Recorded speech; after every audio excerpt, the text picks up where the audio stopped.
Three, two, one. Good evening and welcome to another edition of Fighting Words on Fighting Words News Network. Fighting Words is brought to you each and every night of the week. Grateful appreciation on the United States Armed Forces, men, women, police, and fire services, the doctors and nurses and first responders. Tonight, unfortunately, we're starting off another show with a very down mood. On Monday, we lost a deputy over in uh, Miami-Dade County, responding to a accident, and stepped out of his car and was shot and killed. Uh, on Tuesday, we had a young man in Columbus, Ohio, respond to a domestic affair problem. As he walked in the door, the guy slit his throat. And the third one was a highway patrol lady out in California responding to an accident, was hit and killed on duty. So, for all those people in blue, green, brown, or whatever color uniform you wear, we dedicate these programs to you guys, and we are so sorry for all the loss. All right, well, who wants to start here? Tony, why don't you tell us about today's fights? Conor Benn versus Eubank, number 2, and it was a completely different fight. Shutout all the way around for Conor Benn, all 12. Wow, nice. He tore it up. Absolutely came out of the gate blazing. The first 2 rounds that Eubank. At first I thought he was maybe playing wolf, feeling him out, maybe just kind of saving energy for the later round. But from the very beginning, he did not look good. He didn't look the same. He did take a liver shot towards the end of the first round, and I looked over at my son and said, I think that one hurt him because he stumbled back, and he wasn't the same for a while. Mm-hmm. And then he got beat every round. He got beat pretty bad. But at the end of near the 12th round, Conor Benn actually dropped him twice. Wow. So it was a beautiful fight. They're claiming no trilogy, but they said anything could happen, but probably not going to be a trilogy due to some other issues. Mm-hmm. But it was great fight. I thought Conor Benn had. I thought he won the last one personally. Mm-hmm.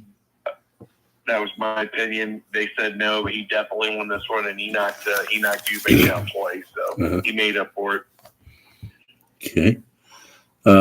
Kate, we had talked offline about Aspinall and Cyril Gane too, and your thoughts are it wasn't going to go? No. The complete opposite. I'm sorry. It is 100% go. It's the only fight to make now, especially after what happened in that fight. I mean, it seems like every single time Tom Aspinall gets a big break, when he got that Curtis Blades fight, that was his first fight in the top 5. He goes in, breaks his leg in the first round. And then, against John Jones, the trilogy, the fight that never happened, he wasted a year of his career trying to chase John Jones. And now he finally becomes unified, undisputed UFC champion. And what happens? First round, early stoppage from an eye poke. In a fight that you could arguably say that he was losing, and it was a little bit surprising, especially because, what we've been seeing from Don from his entire career is that he wouldn't be able to keep up with a striker like Aspinall. Mm-hmm. Even the grappling that Aspinall has is good enough to withstand Cyril Gane. Like Cyril Gane, you saw what Francis Ngannou did. Right. Francis Ngannou, bullied him around for 5 rounds, ACL and MCL. Mm-hmm. But Cyril Gane looks like the fighter that he should have been years ago. When he came into the UFC, just one of the most exciting heavyweight prospects we had ever seen, kind of like Tom Aspinall. But he didn't have that championship aspect to him. He just didn't have it, Mm-hmm.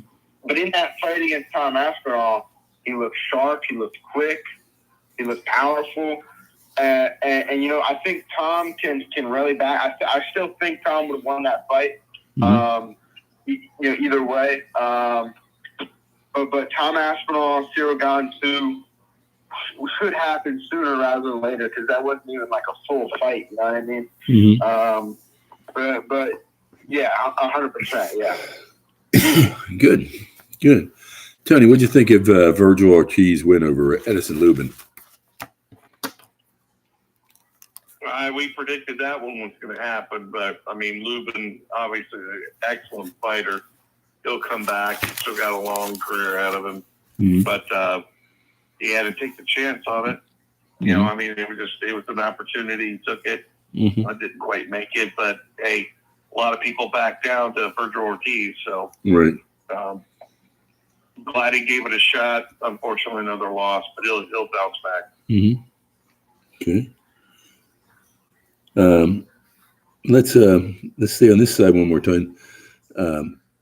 Virgil Ortiz and his manager, Mr. Haney, flew to be ringside at that fight just to try and get Boots Ennis to sign a contract. And now, from what I understand, a contract has been in preliminary phases at this time, and they're going to set a date and a purse. What's your thoughts on that one? Boots Ennis versus Virgil Ortiz. Yeah. It's gonna be a good fight, definitely. Boots has kind of come back around, showing his stuff lately. He's doing really well. Virgil Ortiz, obviously, still on fire. I don't even know which way I would be able to lean on that one. I'd probably have to lean toward.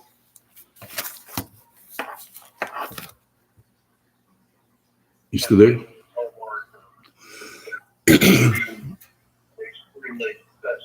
Yeah, you fell off, Tone. Okay, can you still hear me? I can. Okay. Okay. We got lost. Yeah. Kate, we talked about Weili Zhang and Valentina Shevchenko tonight. What's your thoughts? That's a big fight. You know, it's one of those fights that I'm still undecided on. You know, my friend earlier today sent me a text. He was asking me for just some quick advice on the UFC card, because he wanted to put in a little parlay. And I think I was confident enough on every single fighter to be able to pick a fighter, except for that fight. I sat there and I said, man, just go with your gut on that one. I would lean more towards Weili Zhang, but I really don't know. I mean, you're looking at possibly one of the greatest, if not the greatest female fighter of all time in Valentina Shevchenko. And you're looking at the greatest Chinese mixed martial artist ever in Weili Zhang. I think it's going to be a battle of attrition. You know, who's readier, who's quicker, all that. And I would have to lean on Weili Zhang. You know, she's younger. You look at her recent fights; she's been carrying through everybody. She's a pit bull. You know, she's an absolute beast. So you gotta love a fighter like that. But again, you're looking at Valentina Shevchenko. I mean, the consistency of a fighter like that is so hard to bet against. It's so hard to say that she's gonna lose just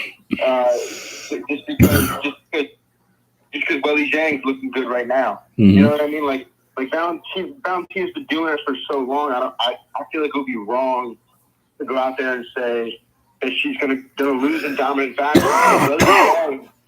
Weili Zhang can do it. You know, I would go Weili Zhang in this fight.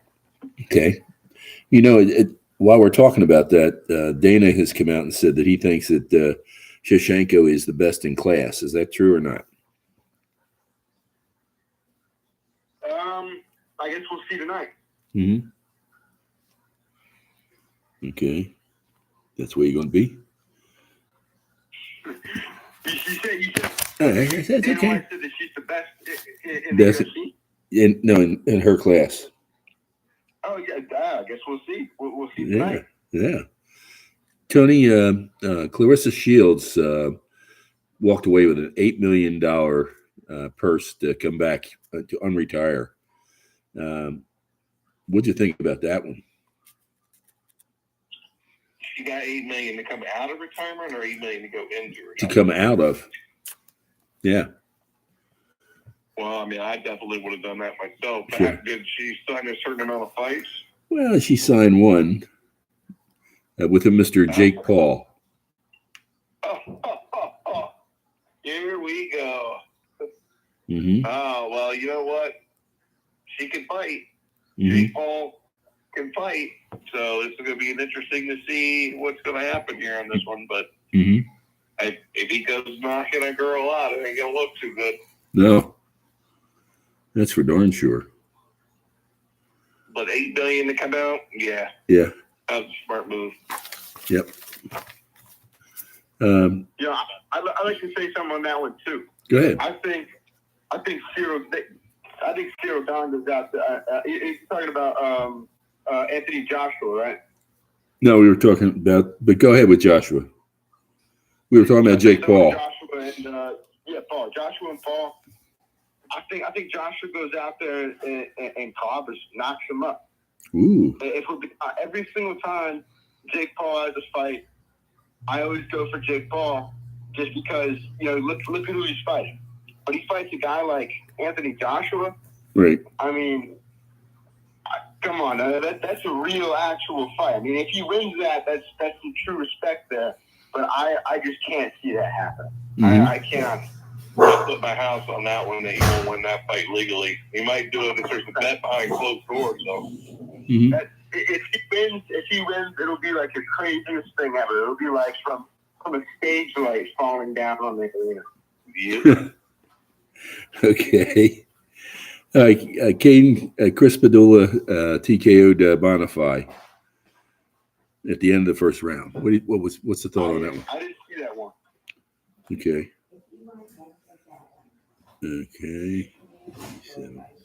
All right. How about Islam Makhachev and Jack Della Madonna tonight? It's a big one. Mm-hmm. It's a big one.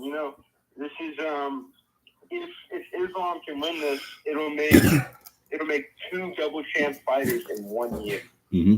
And that's absolutely insane, judging on the fact that you look at the entirety of the UFC before 2025, there was only 4 double champions ever, and now there's 2 in 1 year. If Islam Makhachev can get it done tonight, which, in my opinion, he will. We saw Jack Della Maddalena against Bilal Muhammad, and he was stuffing the takedowns. He was looking great against the grappling. He was looking quick on the feet, dominant on the feet, some may say. And he just all around, it was a great performance. He won every single round. And you say, wow, from a boxer, he took the perfect approach on how to fight a grappler as a boxer. Mm-hmm. He kept him on the edge, kept him on his back foot, kept him on his heels. He was stuffing the takedowns, getting in the good shots. In the grappling exchanges they did have on the feet in terms of the clinch, he was getting into good shots, and dirty boxing was there. Mm-hmm. But that's the one thing you gotta love about Jack Della Maddalena, because when he gets in the trenches, his dirty boxing is second to none. Like, he will mess you up, and that's something that Islam needs to take note of and respect. Is just the danger aspect of staying on the feet too long. Because if you look at the one loss in Islam Makhachev's career, it's a bad loss to look at, because you're looking at a unexperienced fighter who just got into the UFC and is fighting in a big fight, and he gets knocked out. And it's crazy to think that Islam Makhachev went from a fighter that got knocked out, that was being trained by Khabib, to now being looked at as undisputedly the greatest lightweight of all time, moving up his ranks into being one of the greatest fighters of all time. Mm-hmm. And Jack Melton, JDM's in his way. I don't see Islam losing this fight. No matter what Jack does, I think Islam needs to be mindful enough to just get the fight to the ground early. Look at what Hamzat did to Dricus du Plessis. Mm-hmm. He literally got him down on the ground, held him there for 5 rounds. 5 rounds straight. Just fight to your strength. Fight your fight. It doesn't matter what Tommy on the couch says just because you're grappling to win. This is for a double champ. This is champ. This is history. Right. And I think that's exactly what Islam Makhachev will do. Just because it's such a big opportunity, I can't see him trying to stray away from the thing that he knows best. Mm-hmm. And it's the same thing with Jack. Like, Jack won't want to grapple. He's gonna want to stand and bang and try and defend his belt. The only way he really knows how. He's never had a takedown attempt in his entire UFC career. That's insane to think about because he's a UFC champion. Mm-hmm. But Islam Makhachev, if he doesn't get it done early, then it's going to decision, 100%. But either way, I think Islam is going to get it done tonight. Okay. All right. Let's take a pause here and let's call Bob Alexander, get him in here because I've got a couple of questions for him too.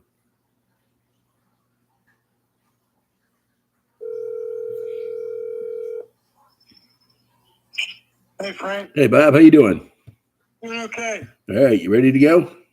Well, I didn't think you were calling me till late. I walked up the dog out on the leash, taking her for a walk to do her business. So, okay. Just give me about 5-10 minutes before okay. you come bring me on. Okay. Yeah, Bob needs 10 minutes. So, all right, Tony, what do you think? Anderson Silva and Chris Weidman. This is the third time they're going to fight. I haven't seen them fight. I've seen them fight individually, but not each other. But I know they're both freaking great fighters. I've always been an Anderson Silva fan. Mm-hmm. I know that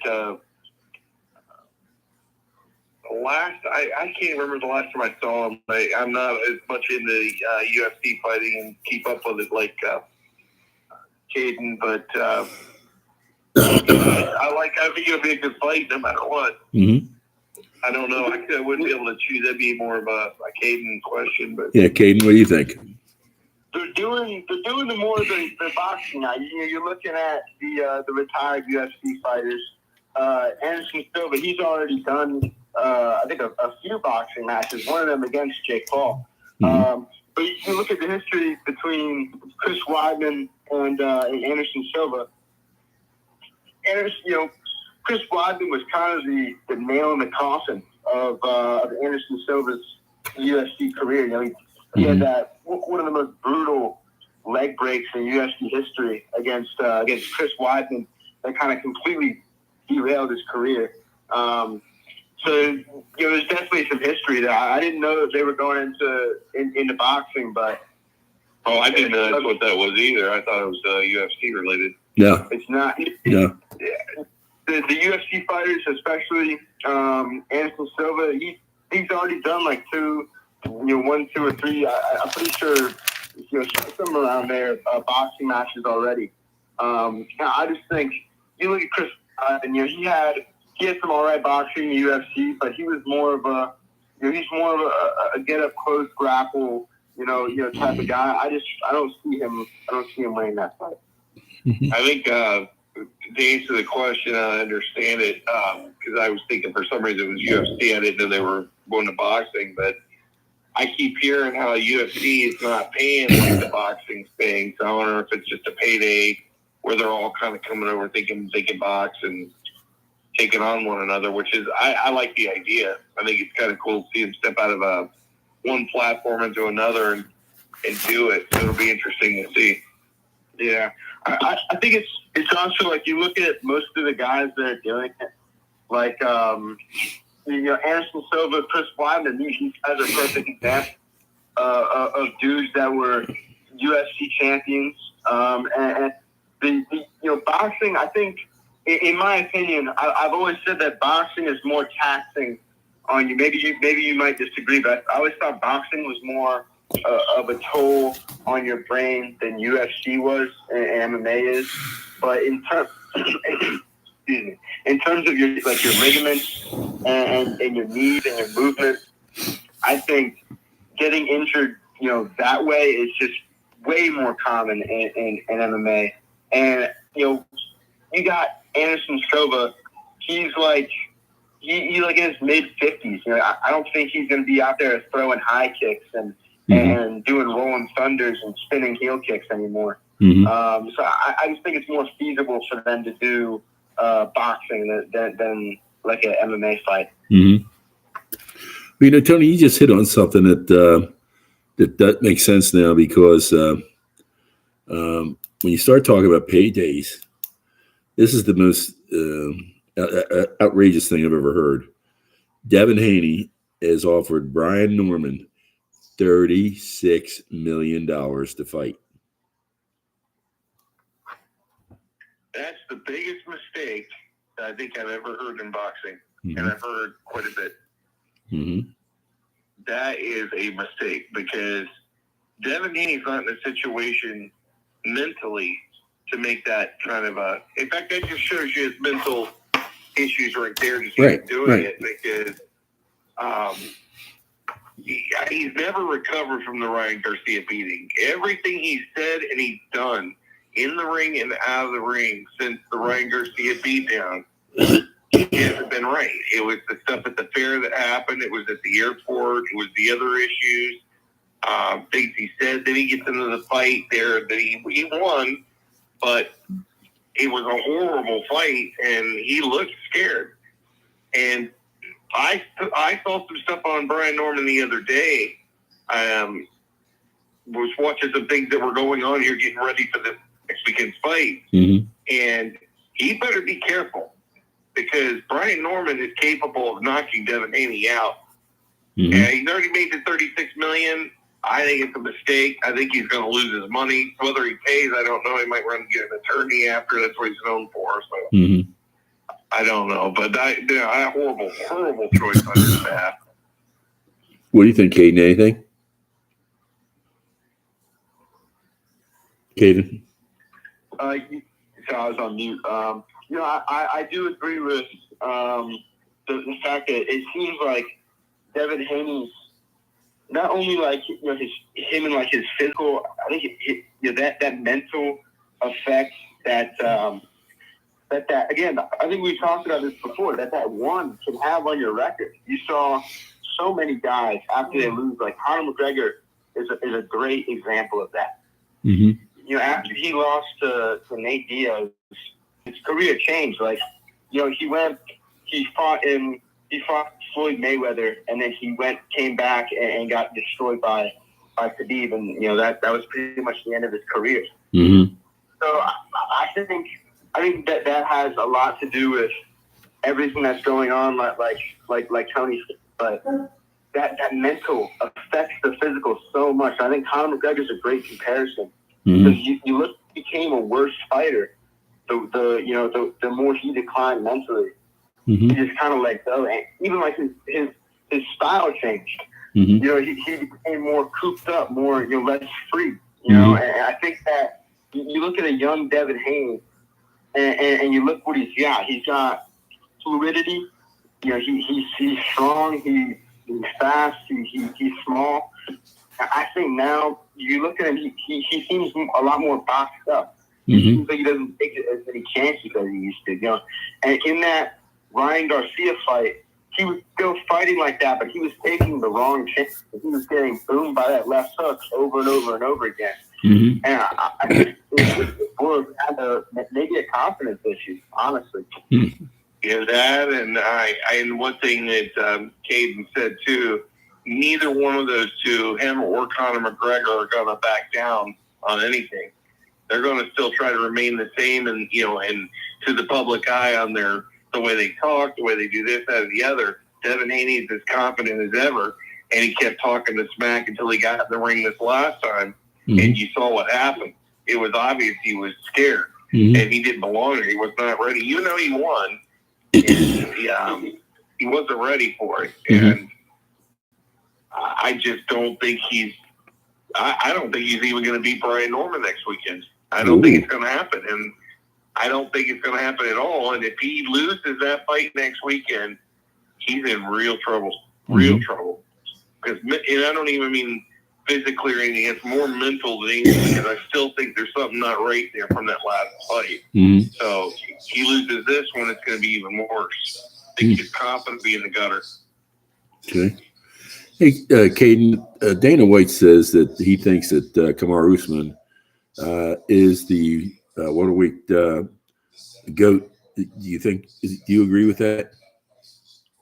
Yeah, I'm glad you brought that up, because I think I've said something similar to that on the show before, and I've always thought that's my biggest hot take in all of MMA, is maybe not that he's greater than George St. Pierre, but in my opinion, he's better. If you had Kamaru Usman fight George St. Pierre, I just think he's a better fighter than St. Pierre is. And if you look at Kamaru Usman in his collegiate career, this is a dude that's torn his MCL, ACL multiple times, but his knees are toast. And I think if that doesn't happen, you're looking at an even more explosive fighter, an even more powerful fighter, and undoubtedly the greatest welterweight of all time. But it's so hard to look at George St. Pierre's record and just everything that he accomplished, and not only, this is the biggest aspect of it, is who he accomplished it against. He was fighting guys like Sure, can you turn it down? Michael Bisping, absolute legends every single time, and he came out on top. He was fighting the Diaz brothers, some of the most dangerous guys in the UFC to ever exist. And you look at Kamaru Usman, and he fought Jorge Masvidal, Kobe Covington, Leon Edwards, and it's just when you weigh up the names, they just don't compare. So if we're talking about greatness, I would have to say that George St. Pierre is the greatest. But in terms of who I think is better, I'll stand on. I think that Kamaru Usman is one of the best fighters to ever walk the earth. I think he's just such a well-rounded fighter. Best of all time is just getting title of that. Okay. All right, now we're going to try and get Bob. He was in the middle of something last time.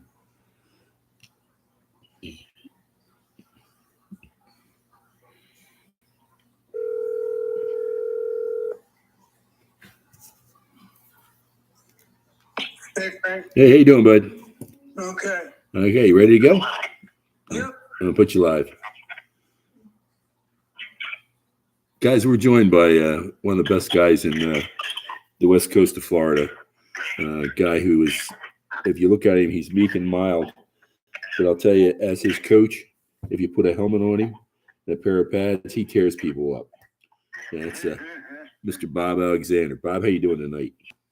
I'm doing great, Frank. How are you and all the fellas? We're doing great. We always have to come to the well for good information. Kane, you have something to say? Yeah.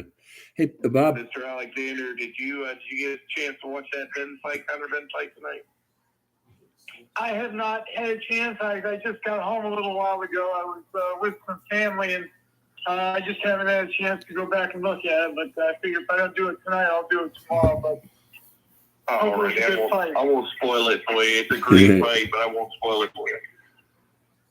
That's great. It's just so funny to me to see those guys fight and, remember the great fight that their similar, their father, I guess it was maybe the fathers of these two kids that fought, Eubank and Ben.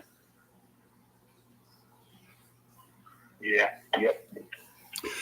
It- Yep. I'll let you see that one tonight and see what you think. All right. Well, Yep. we'll talk about it on the next go around. Great. But actually, one thing I'd like to remind everybody that we've got still a little bit of time. If you have somebody that is in your family or just a good friend or just somebody that you know about, and you would like to enter them into the running for the Florida Boxing Hall of Fame class of 26, we've still got a few weeks left where we're taking applications, and that process will be handled between Thanksgiving and Christmas, and first Saturday of January 2026. I believe the 4th is on a Saturday, if I'm not mistaken. But that's when we'll be announcing the 2026 class that will be inducted next summer back in the Tampa area. So you can go to our website, which is all one word, FloridaBoxingHallOfFame.com, and you can get in touch with Steve Canton, our president, by either phone or by email. And you're welcome, if you can't get through to Steve, you're welcome to give me a shout. But we're still a little bit more time before we have to shut it down and start, making our selections. But if anybody would like to do that, we certainly invite you. And, just because the person that you have in mind may not go in right away, but they get put on a list. And we try and, we've got names. We got about 100 names every year that we go over. And we're talking, we're talking fighters, of course, but we're also talking about trainers and managers, promoters, everybody that works in the boxing industry that has something to deliver on a nightly basis when it comes to putting on the show. They can be young, they can be old, they can be whatever you want. If you feel that they are deserving, you can certainly get in touch with us, give us a name, and we'll do some research. And like I said, maybe not this year, but that name, whatever name you submit, will remain on the list. It's just not like it's just there for 1 year and then gets tossed out. It doesn't work like that. We keep these names forever, as long as we can try and get to them. We do try to get to everybody. It's not always easy when you got somebody you want and somebody else gets in or whatever. We do our very best to make sure that anybody who is deserving will get in. So we're just that's where we're kind of in the busy. It's hard to believe that we're already picking the new class, but it feels like we just got done inducting the 25 class. It goes so quick. But again, FloridaBoxingHallOfFame.com, all one word. Get on there, and if you got somebody you want to nominate, we'd love to have them. Okay, Bob, do you have any leeway that you can give us some of the names that have been already thrown in? I don't have the list in front of me.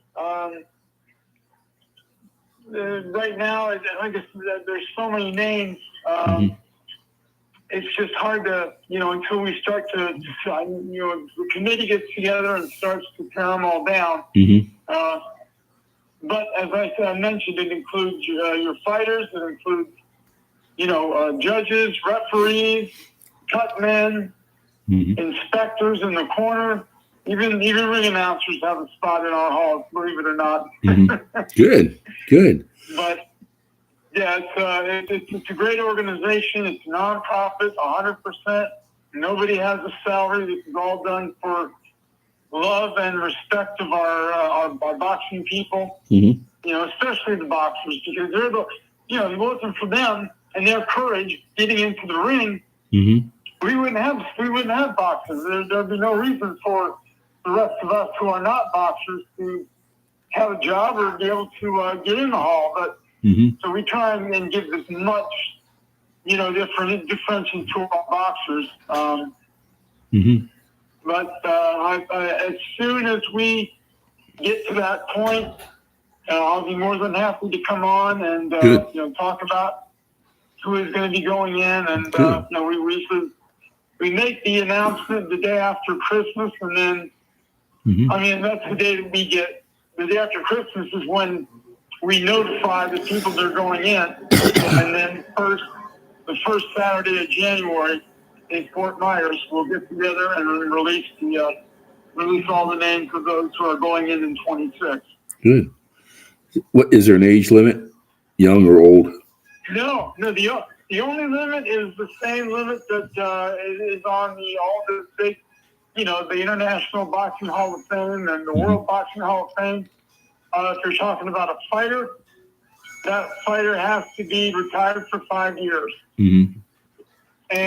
But as far as all the other positions, whether they're with the state commission or manager, trainer, they can be nominated and still be active. Because we have many of those individuals who are now in that are still active. So no, there's no age limit. Right. If they've been in the business for any amount of time, I would say this isn't ironclad, but I would say the best rule of thumb that we operate by. Usually, it's about you have to have at least 10 years in the business, and you got to have some connection to Florida. You don't have to be born here. If you moved here from a different locale, which so many of our inductees have done, you just got to have some connection, whether it's running training camps or being a sparring partner for somebody. I think we have a pretty wide open ability to get folks in as long as they've contributed to the sport, that betters the sport here in the state of Florida. Yeah, I'm going to nominate Caden. Caden's going to nominate Tony, and Tony's going to nominate me. So we'll have 3 there. There you go. Yeah, send them all in. Send them all in. Hey, I love it. On another note, I remember that Pam had signed up to be an official at one point in time. Can you let our audience know what does it take to become a ring judge?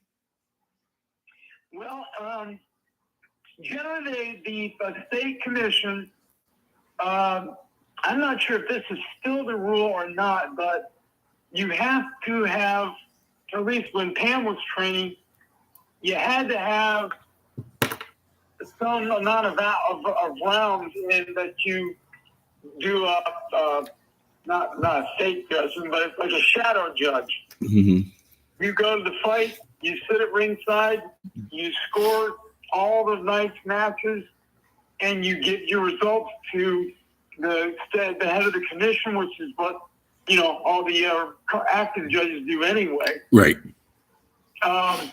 So then they'll sit and go over your scores and why did you think this guy or this lady won? Give you reasoning as to what you saw that made you pick this particular person to win. Used to be a situation where you had to have a certain number of amateur matches judged, but I don't think they're doing that anymore. I think it's just the rounds, and I want to say it's somewhere between 250 and 300 rounds that you have to have judged, and that means if it's the bell ring for the 4th round and you get a knockout in the middle of the 4th round, that knockout counts. That round will count toward your time needed. So, it just depends on when the fight ends, but if it goes for 10 rounds or whatever, obviously you get your 10 rounds put in and that sort of thing. Once you have your rounds in, if the commission decides that you have got a good feel for being a judge, it shows knowledge of the game and can back up why you think you had a fighter winning a certain fight, that sort of thing. That's pretty much how it is. There's nothing magical about it. Mm-hmm. You just got to be willing to put in the time, and you have to be willing to travel. Mm-hmm. Because if you want to become a judge, within a year's time, you're not just going to be able to do judging in your town. Say you're from Miami.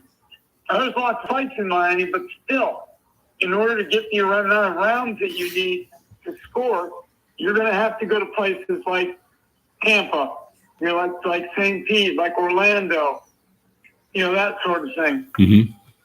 And it's all part of the strategy of showing the commission that you have a vested interest in doing this job, Mm-hmm. that you don't mind the travel. Okay.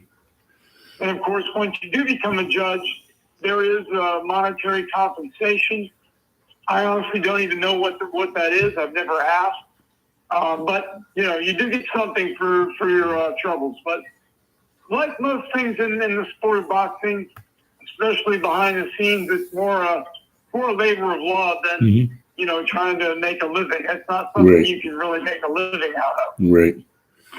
All right. Let's, Tony, what do you think Roy Jones is going to go to Dallas to train Earl Spence? What's your thoughts? Oh, I love hearing that. Errol, anybody could use Roy Jones' help. He's an expert. So, Mm-hmm. love the fact that he's going to do that. I love the fact that Errol's going to let him do that, and hopefully Errol gets something out of it and come back and show us a couple more good fights before he lets it all go. Mm-hmm. Bob? Yeah, I agree. I think that's fantastic. It can't do anything but help his career. Mm-hmm. When you've got a guy like Roy Jones who is so much experience, so much, the things he's gone through in his career, both good and bad. Mm-hmm. He's a wealth of knowledge to Mm-hmm. tap from. Mm-hmm. And, there's very few people that did it like Roy Jones did it. That guy, he had hand speed, he had foot speed, he could throw. He could dazzle you with, a jab and a combination, or he could nail you with one shot and put you out. Mm-hmm. You got a guy like that that's willing to give you some of his knowledge. It can't be anything but a benefit to that fighter. So I think it's a great idea. Okay. Caden, Hazmat Chimaev is going after Alex Pereira. He thinks he can beat him. What's your thoughts? I think it's ambitious. He just became middleweight champion. Alex Pereira came into the UFC as a middleweight fighter. Knocked out Israel Adesanya for the UFC middleweight championship back in 2020, something like that. Mm-hmm. But now, Alex Pereira is he's a light heavyweight knocking on the door of being a heavyweight. Mm-hmm. He's getting older. He's not going to get smaller. I'd assume that he's just going to move up again. Mm-hmm. And if he goes to heavyweight, then I think that might be a little bit untouchable for Hamzat. Mm-hmm. But I think light heavyweight is attainable for Hamzat Chimaev. It'll be. I think he'll be slow. I think his cardio will be down. I think he'll be fighting out of his element if he does it. He came into the UFC as a welterweight, ready to move up 3 divisions into light heavyweight 205. Again, one of the most dangerous 205ers we have ever seen in Alex Pereira. I think that would be a radical decision. But if he wants to become double champion, I think Alex Pereira or Magomed Ankalaev or one of those guys is going to be there standing in his way. And if that's how it is, then so be it. I'm always going to pick Hamzat. You know me. That's my guy. Great. So if that fight were to happen, I would say, I don't think Alex has got the grappling, but that big of a weight change makes a complete different situation. You know what I mean? Like, come fight night, Alex is going to be like 30 to 20 pounds heavier than him. So. He's used to fighting at that weight. If that fight were to even happen, there's so much stuff that would have to go into that. But that would just be a difficult fight to make on paper. But I think that's a fight that if it does happen, it will happen, at least 2 to 3 years from now. Okay. And at that point, who knows what Alex Pereira is doing? Because he'll be like 40 years, Right. 40-something years old. You know, if he's still in the UFC, we'll see. Okay. Tony, Anthony Joshua and Tyson Fury have been spoken about. They're trying to put a contract together for April 26th. What's your thoughts?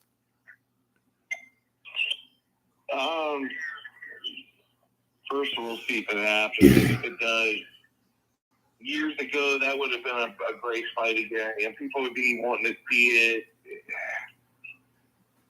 I don't know. It doesn't excite me like a lot of the other ones that are coming up or could come up. But just for the sake of it, I would like to see it, and I would like to see Fury put Anthony in the mat, which I think he probably would. Mm-hmm. Okay.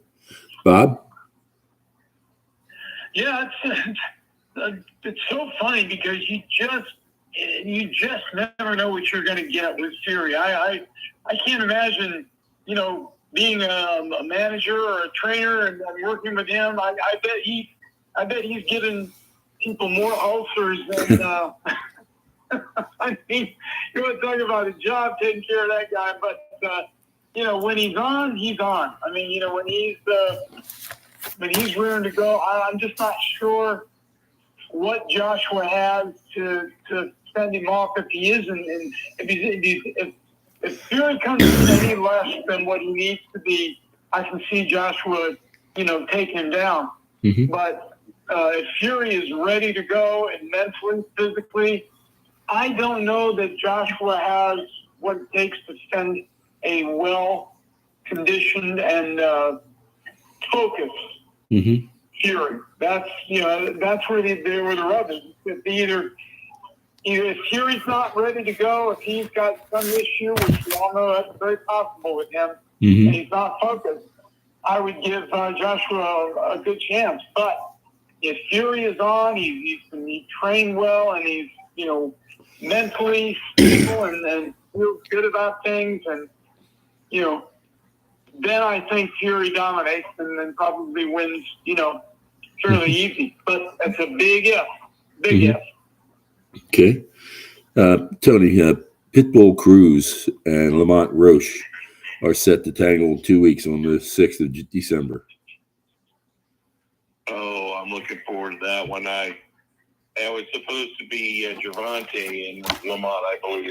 Right. Gervonta's got issues, but next best guy on the list. I think Pitbull is going to realize how good Lamont was rated. And I think it's going to be a little bit harder on him than he's expecting. Mm-hmm. But then again, I think the same with Lamont looking at Pitbull. I don't think he understands what this little guy's got. Yeah, this little guy's going to come in at him, and if he gets on the inside, Lamont's going to have his work cut out for him. But I mean, I saw what he did. With what he fought before with the other people, and I mean, he can handle himself, but it's going to be a good fight, and it could go either way. I don't really see Pitbull getting knocked out, but I could see possibly the other way around if Pitbull were to land one on Lamont's chin, right, with these haymakers he throws. I just don't know if he could get in on it. I mean, Lamont's a great fighter. I've watched him for years. Right. Several years, and no one really knew who he was or gave him a chance till he came into this last fight. Nobody expected that he did what he did. Mm-hmm. So it's gonna be a good fight. I kind of wish I could see him fight Gervonta, but it's okay. I'll take this. Okay, Bob. Yeah, I pretty much feel the same way. Lamont is going to have to be on his guard because if he lets up and then I hate to say lucky punch, but if Pitbull's able to break through the defense and come across with one of those wide shots, he could pull the upset. I mean, we've seen stranger things happen. I think if you have a very disciplined Lamont, takes the guy seriously, boxes well, stays on the outside, is moving, just lots of good movement.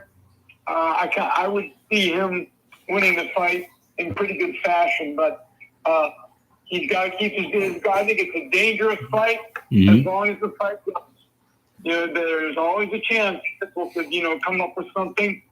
That's what we love about boxing. Sometimes it's the theater of the unexpected, and those sort of things happen. And makes makes the sport, so exciting. So, Mhm. all in all, I think Lamont is the guy to beat on that in that showdown. Hey, Caden, they're talking about a possibility of a mid-March fight with Khabib and Conor McGregor. What's your thoughts? I think it would take a lot. And the main reason why I don't think that would happen is, first of all, it would take a lot to get Conor in the ring. Mhm. And that's just pretty much impossible to get these days. And what's literally impossible, and why this fight won't happen is Khabib. Khabib's retired, and he's not like a regular fighter where they retire and it means that they'll be back in a couple of years to fight. But no, Khabib retired, because his dad died. He would only fight a fight if his dad was in his corner. And that Justin Gaethje fight, his dad died, and leading up to that fight, Mhm. he still won the fight without his dad in his corner, and that was it. And he went out, rode into the sunset as an undefeated fighter, and it'll end like that. You know what I mean? There's no need for Khabib to fight again. As you see now, and what he does now is he lives through the guys that he coaches, and he has his cousin. He coaches his cousin Usman Nurmagomedov in Bellator. He's a champion. He's a champion in Bellator. He coaches Makachev. He might become double champion tonight. Wow. He coaches Magomed Ankalaev, the guy who used to be champion, just lost to Alex Pereira. Great. So there's so much going on and so much going for him that he lives through his fighters now. He doesn't need to fight anymore. Even though Khabib, the same age as Conor. Khabib's not even 40 years old. Not even. I think he's probably 35 years old. But, you're looking at some of these fighters. Some of these fighters are coming into their prime at 35 years old. Mhm. So that one has always been a very rare one-off case. He's a very disciplined guy, and he sticks to his work. Okay. Tony, Jesus Ramos and Shane Mosley are set for the undercard of Lamont Roach's fight next week. What's your thoughts? Did you say Shane Mosley? Yep. The son of Yeah, it's the son of Sugar Shane. Sugar Shane? Oh, okay. I was going to say. I don't know a lot on the son, to be honest with you. I really haven't watched his skills enough to really come on his side of it. But he's going up against someone that he better be careful. Right. He could get himself in a lot of trouble real quick. Right. Okay. Caden, what do you think about Carlos Paredes wants to leap over Ian Gary to get the next title fight? Well, he has to win his fight tonight. That's most important. Right. Where's he fight? Let me check this real quick.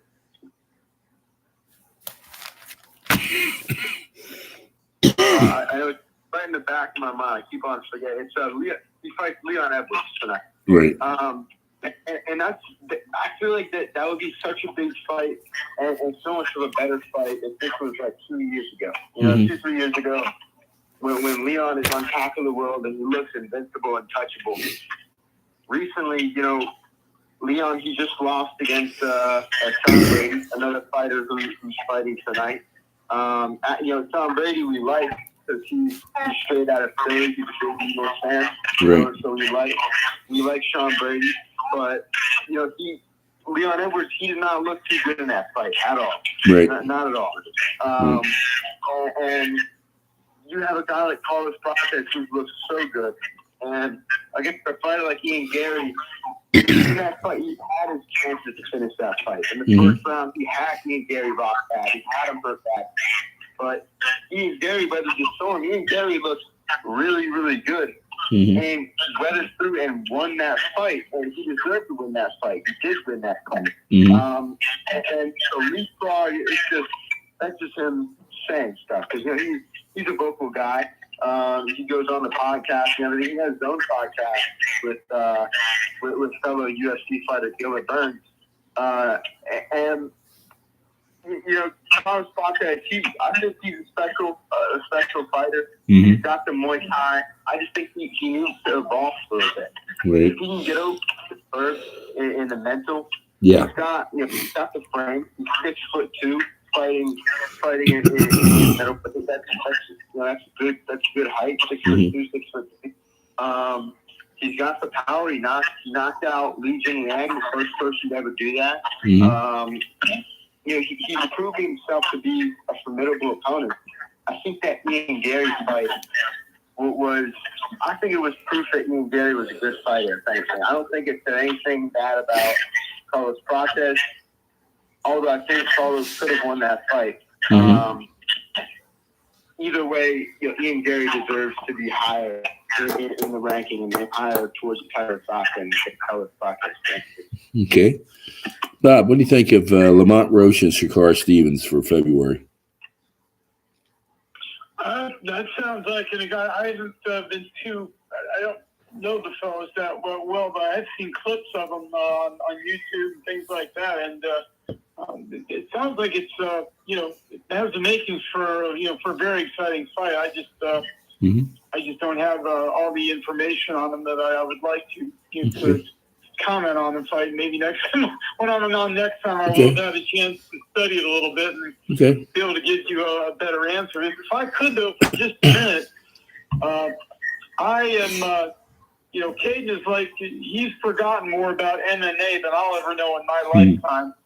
But I would like to talk for just a second about a local series that if you do enjoy MMA, you don't have to drive to all parts unknown to be able to see it. There is a group in Venice that has been putting on 3-4 cage shows a year. They're amateurs, but I got to tell you, I've never been around a group that has learned so much in such a short time as to how to put on a good fight. No matter what, these guys, they put action fighters in the ring. They're well matched. You can't always say that for the amateurs, but the group is called Valhalla MMA. They just had their last show of the year a couple weeks ago, and they do it at a place called the Venetian Resort, which is right on 41 as you go, just a little bit north of Venice. And they've got a ballroom that seats about 300-400 people. And they have been having standing room only shows, and their only real advertising is by book and word of mouth. But that's been able to do it, and people always show up. So just wanted to throw that out for after the holidays. Their first event in 26 will be on February 28th, and they charge a very reasonable price for tickets, and I know we've been trying to get you and the fellas to come out. I hope we can make that happen in February.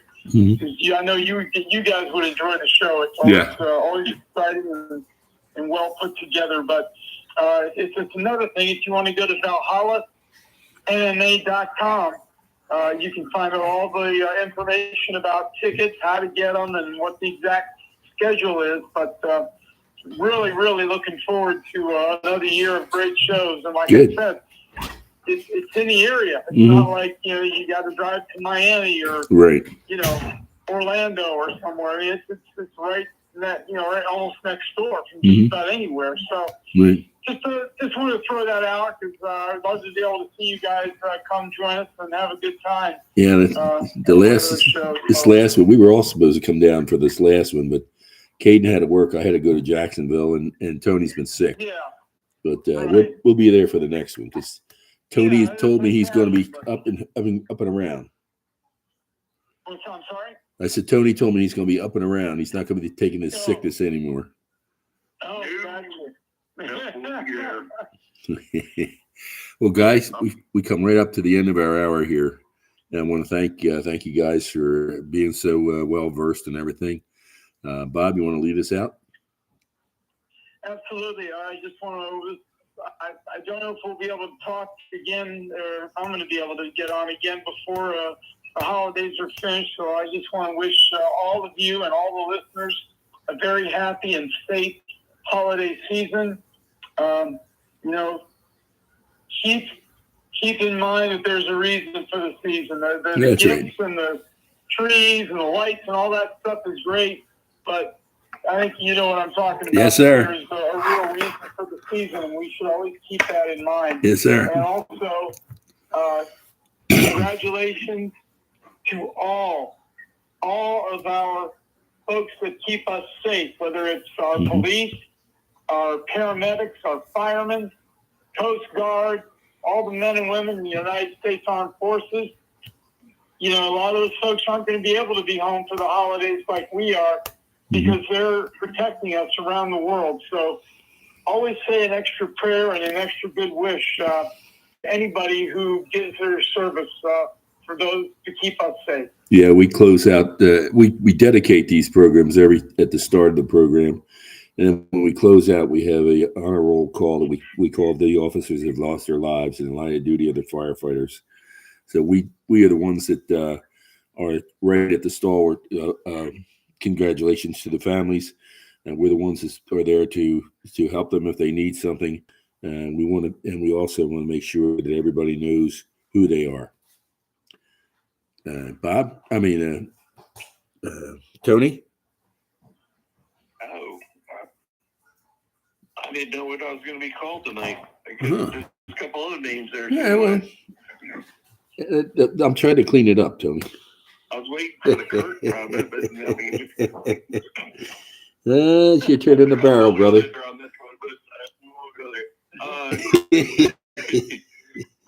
Great show. Enjoyed this. Another awesome show. Bob, thank you so much for coming on again. Caden, you are the man. I'm going to have to get me some of that chicken. We're going to talk about that later. Frank, you're just awesome. Love you to death. Just wanted to throw out that I did text Bryant Perella a little bit here while we were on the show, and might have it next week to kind of go over the Brian Norman and Haney fight next week. Great. So we'll see if we can make that happen. I don't know its schedule 100%, but we'll check. But I hope everyone has a great week, and we'll talk to you all next weekend. Caden? Of course, another great show. Mr. Tony, we always love to have you on. You always tell your stuff. Mr. Bob, thank you for coming on. We Pops, hopefully we can get Tony to come to the Hall of Fame inauguration. Another good show. Pops, thanks for always being the best host I know. Y'all have a great night. I'll see y'all next week. Ladies and gentlemen, these programs are brought to you each and every night of the week in grateful appreciation to the men and women of the United States Armed Forces, the men and women of police and fire services, the doctors and nurses, and first responders. These programs are dedicated to those who've lost their lives in the line of duty. Deputy Robert Anthony Carroll, Patrolman David Curtis, Patrolman Jeffrey Colcap, Patrolman Jeffrey Yazowitz, Sergeant Thomas Batinger, Sergeant San Diego Officer Mike Hendler, Sergeant Tom Wilson, Charlotte County Sheriff's Department, Deputy Ricky Bell, Detective Randy Childers, and Ricky Bell, Deputy Chief Mike Godwin, Philadelphia Fire Department, Lieutenant Joyce Craig Lewis, Philadelphia Fire Department, Sergeant James O'Connor, Philadelphia Police Department, Sergeant Chris LeVake, Hillsborough County Sheriff's Department, Lieutenant Mike Zerba, Newcastle County Police, Patrolman Anafo Crispin, Lakeland PD, Deputy Josh Meyer, Nassau County Sheriff's Department, Captain Matt Letourneau, Philadelphia Fire Department, Captain Chris Leach, Wilmington Fire Department, Lieutenant Ardith Hope, Wilmington Fire Department, Lieutenant Jerry Ficus, Wilmington Fire Department, Chief Jimmy Ford, Wilmington Fire Department, Chief Al Hogle, Long Bouquet Police Department, Deputy Mike Hargrove, Pinellas County Sheriff's Department, Trooper Chelsea Richards, Florida Highway Patrol, Trooper Joe Bullock, Florida Highway Patrol. Trooper Zachary Ben, Florida Highway Patrol. Sergeant Chris Fitzgerald, Philadelphia Police Department. Sergeant Ramon Mendez, Philadelphia Police Department. Chief Corey Compantier, Buffalo Creek Fire Department. Deputy Ronnie Ronazinski, Manatee County Sheriff's Department. And Patrolman Zachary Butterfield, Bradenton PD. My brothers and sisters, although you may be 10-7 at this point in time, we'll be 10-10 at the table of the Lord. At some time, but till that time, may the rose rise up to meet you. May the winds be always at your back. May the rains fall softly on your fields and the sun shine lightly on your face. Until we meet again, may the good Lord keep you and your family always in the palm of his hands. Good night. God bless and have a great week.